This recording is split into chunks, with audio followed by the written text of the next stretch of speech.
Namaste, and welcome to 50 Shades of Great. Come to your senses with me. I'm Kee McGraw. I'm a doctor of health theology, and as such, I am thrilled to present you with these 50 tools with which you can utilize your senses to bring yourself evermore to your own particular greatness. In this way, healthcare professionals might also be able to utilize these tools in working with your clients as well as your students. You are welcome to continuing education hours for your time spent here, and for those healthcare professionals who are interested in receiving a certificate of completion for the efforts that you're about to make, stay tuned for further details online. Water. Juice.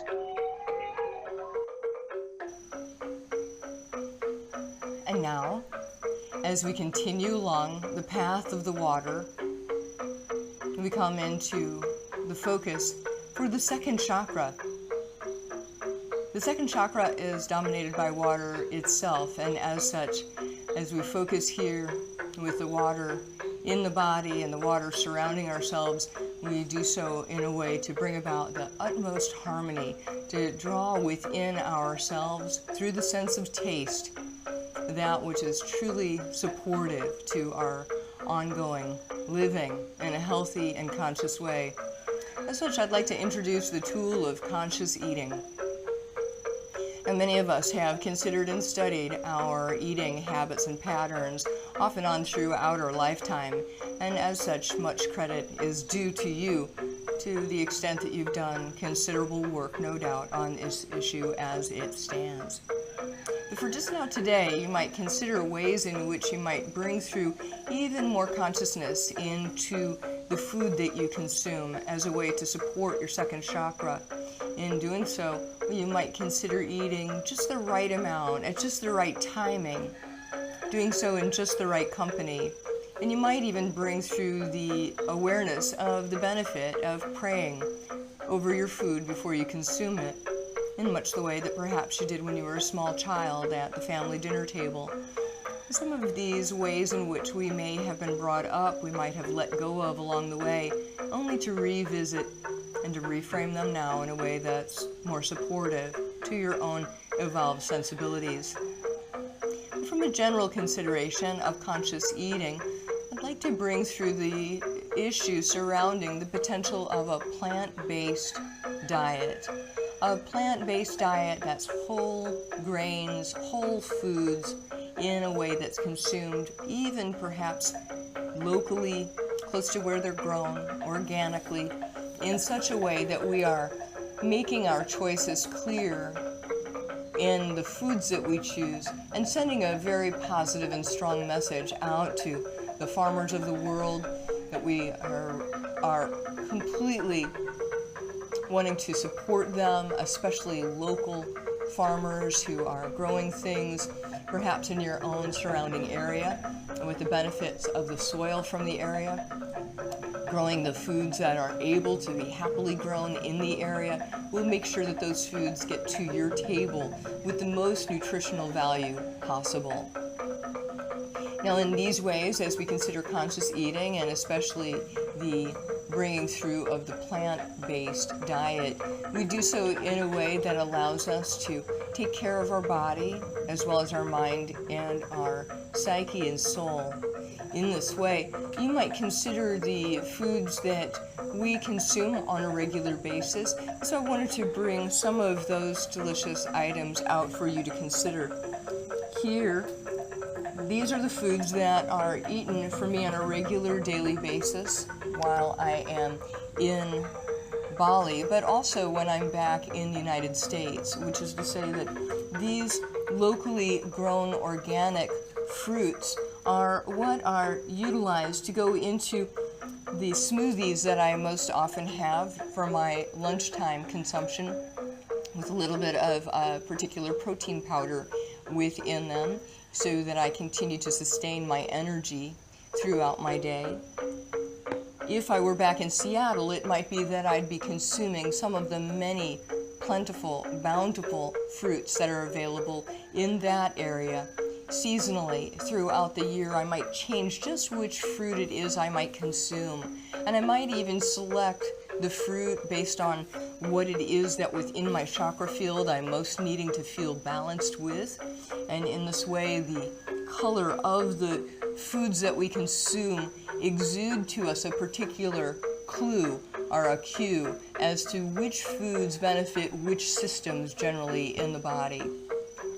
It's in this way, if I were in the Seattle area, I might want to ground myself with a nice juicy red apple in my smoothie, or it might be that I'd want to bring through some of the fruits that are semi-sweet, that are all about to be harvested in Seattle, of nectarines or apricots. It might be that I'm more drawn to bringing through the beneficial energies of bananas or lemons. They might have come up from someplace a little bit warmer, like from California or Mexico. Of course, here in Bali, we have a plentiful variety of different kinds of bananas, as well as limes and oranges and lemons that grow here on our own property.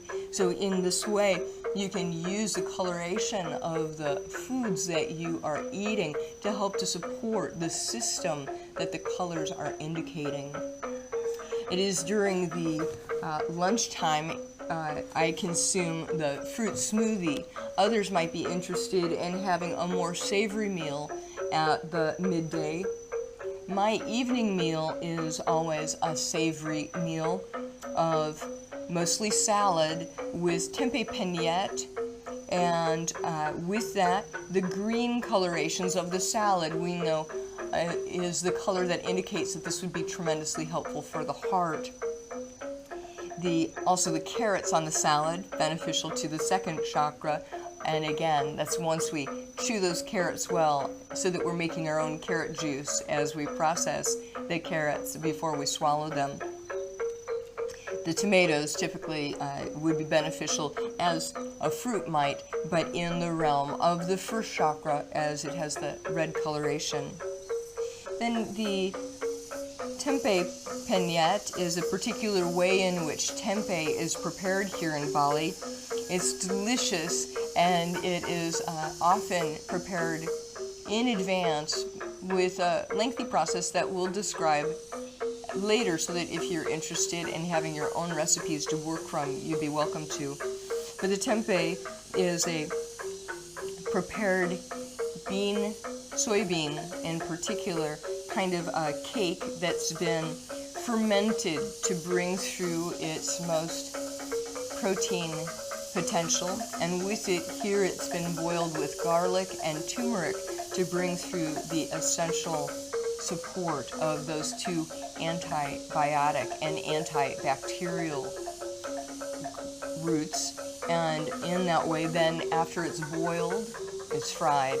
And once it's fried, it's served generally in this way, and I like to put it together with maybe one piece of cucumber and one slice of tomato. So I make my own little vegan sandwich of tempeh penyet.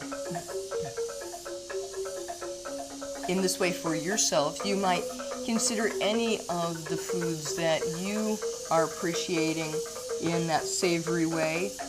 As long as you are blessing them and you are eating the right amounts in the right time, then perhaps any of the other foods that you like to enjoy might show up on your plate when it's right for you.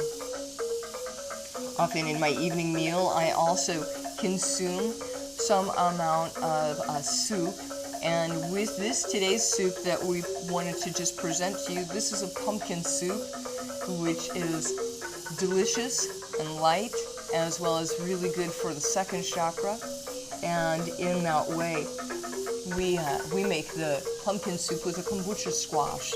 And the kombucha squash is simply boiled with a little bit of soy sauce added when it's in the blender. That's all. And it's delicious. And in this way, we like to use the condiments that are helpful with antibiotic and antibacterial properties. This is a spicy soy sauce. It's soy with the addition of jalapeno, so that there is ongoingly anti-parasitic, antiviral, and antibacterial properties. This is often used on the tempeh pañette as just a little dribbling, so that we have that spicy quality added in just that right amount, not too much, just a little tiny dribble. And then with that, in addition, I wanted to just bring through the kind of salad dressing that I most often enjoy here, which is garlic and ginger dressing. And you might be able to see it's quite thick with those solid particles still in the mix of olive oil and a little bit of lime or lemon juice. In this way, I like to then dine with the use of the chopsticks. It slows me down, and it gives me a chance to practice my dexterity, whether that's right-handed, and even to practice it left-handed. Slowing down allows me to savor each bite and to allow myself to take the time, again, to chew the food well between bites. Again, we want to take the food from its solid original state and chew it or masticate it to the extent that it becomes liquid, and that the second chakra is the chakra of water. It's the liquid chakra, and yet with it, it governs the sense of taste. And as such, if we take our taste to the extent that we chew the food and liquefy it, then we're able to absorb its nutrient qualities ever more easily. And perhaps I've saved some of the best for last, which is to say, in the morning, my initial beverage, as I brought through in the last offering of flavored water, I usually have my first consumption is of a tiny drop of frankincense oil in water to help me ground with antibiotic properties, antibacterial properties, antiviral properties, and with that boost to the immune system that is so beneficial. From there, as I continue in my ritual meditation in the morning, the beverage that accompanies me is tea, and as such it's a very weak green tea, and you might be able to see the little bit of green amber beverage in my cup. It is in this way that I consume the green tea with its properties that are antioxidant and anti-carcinogenic. And I consume green tea throughout my day. Doing so is so beneficial that I'll even often use a little bit of the tea itself on my face to bring through those anti-aging properties, antioxidation properties, and bringing through any little spilled tea is no problem at all. It's an opportunity for me to apply it to some aspect of my body and being that could use that enhancement. You'd never find me doing that with a double espresso or with a triple venti macchiato. But with green tea, a second or third or fourth brew, no caffeine involved, directly absorbed to my body and being in a way that's uplifting and enhancing is a beautiful way to start the day. In this way, when it's time for me to start to consume a nice protein-rich breakfast, what I like to prepare is my own version of my very favorite protein bar. As a vegan, it's important for me to continue to support my body with maximum amounts of plant-based, organic, locally grown, if at all possible, vegetable matter. And in doing so, I do this sprouting technique to create my own living sprouted breakfast bar, in that I could form it into a bar, or I might be able to just form it into a ball, or simply put it in a bowl.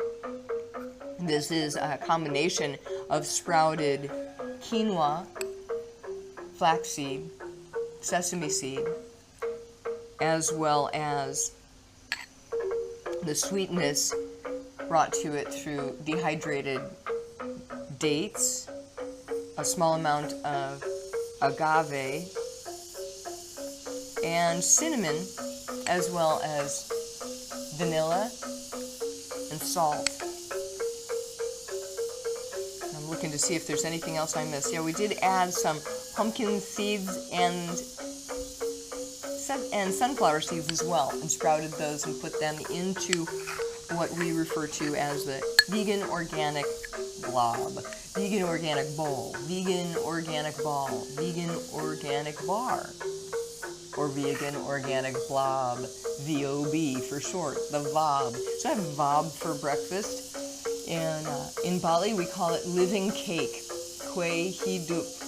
And so in this way, whether I am here in Bali, sprouting the many seeds and nuts that grow here, or if I'm back in Seattle and sprouting what is grown there locally, I'm able to create for myself my own very best breakfast bar that is completely nutritious and sustaining. One small bowl like this of one serving of the vegan organic yummy can sustain me for 5 hours. That's kind of amazing. And so I wanted to share that with you. That might encourage you at a later point to take up preparing your own living breakfast bar. Your own living breakfast material starts you off in your day in just the right way. And then just to round out my description of the foods that I like to consume, of course I find that it's tremendously helpful to have a little bit of a midday snack, and with that a little pick-me-up in the afternoon, again, of perhaps some of the green tea and some papaya or another kind of fresh fruit that can be locally harvested in season would be just right. So if I was back in Seattle at this time of the year, I could eat so many different snacks of fruit in the afternoon. I'll let you fill in that blank with all of your own favorite foods. In this way, consider conscious eating as a way not only to keep yourself healthy and fit and trim, but also conscious eating brings us into a greater satisfaction of the second chakra. In doing so, this gives us a well-balanced way to care for ourselves and our second chakra needs, and may you enjoy it.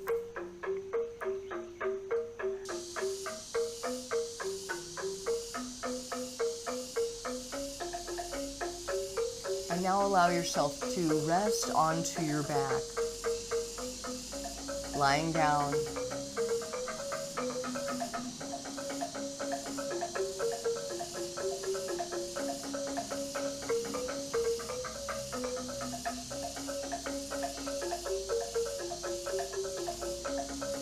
And you're welcome to stay as long as it's right for you, so that you might integrate the energy that's been freed up from the use of this one particular tool. And once you've concluded, allow yourself to come back up into the vertical position. Pause to notice the changes that have taken place in your body, mind, and spirit. And as you do so, join me as we offer our voices in gratitude to the path. Inhaling.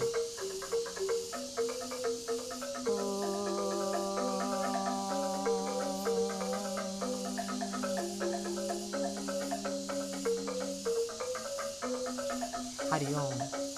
Shanti, Shanti, Shanti. Let's be with the peace that's deep within. Joy Bhagwan. And Namaste.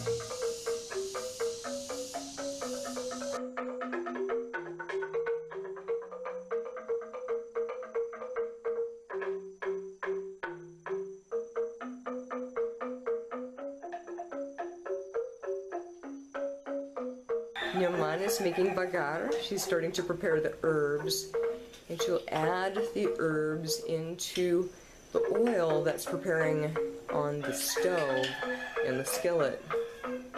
And the skillet will be turned on to a medium temperature flame, and when it's a medium flame and the oil is used, you could use olive oil or sunflower oil, or sometimes coconut oil.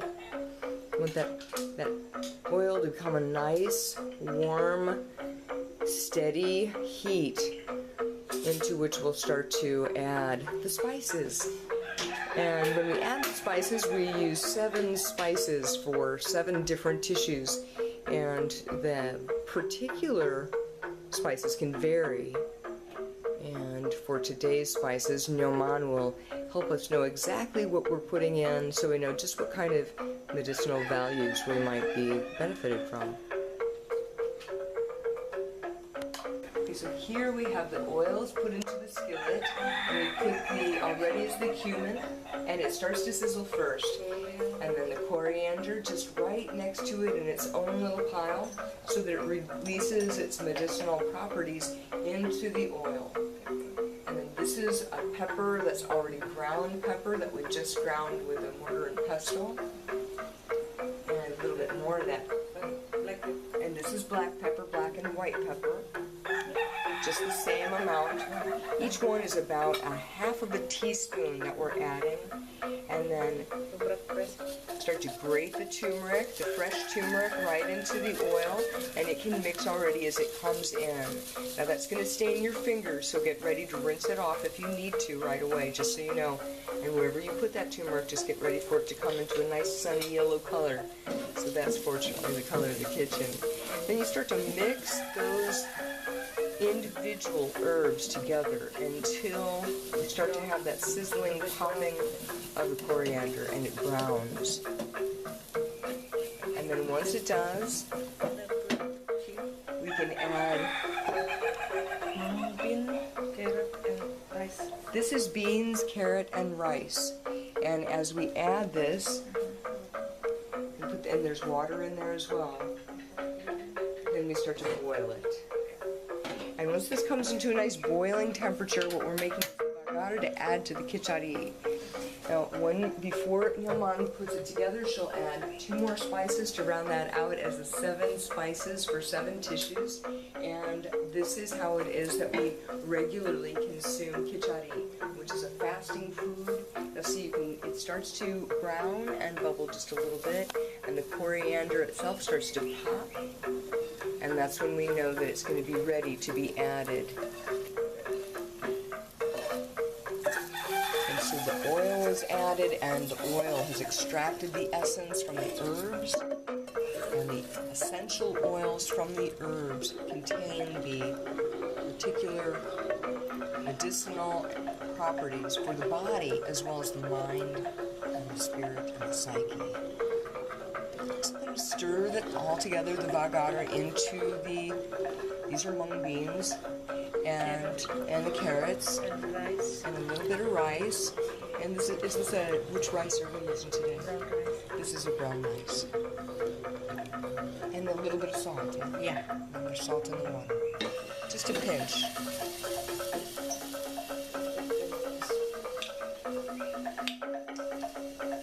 And we add just a little bit more of the salt. Such a one more thing we have for sesame seeds.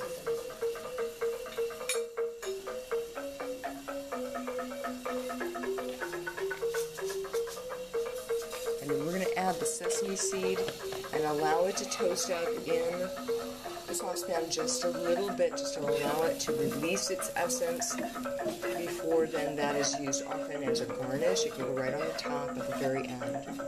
So it's still picking up the remnants of the other tissue spices that we have been using today. And I just know dinner's going to be great and really good for us. Thank you, Nyoman. That's great. Like every day. Take a look at that camera.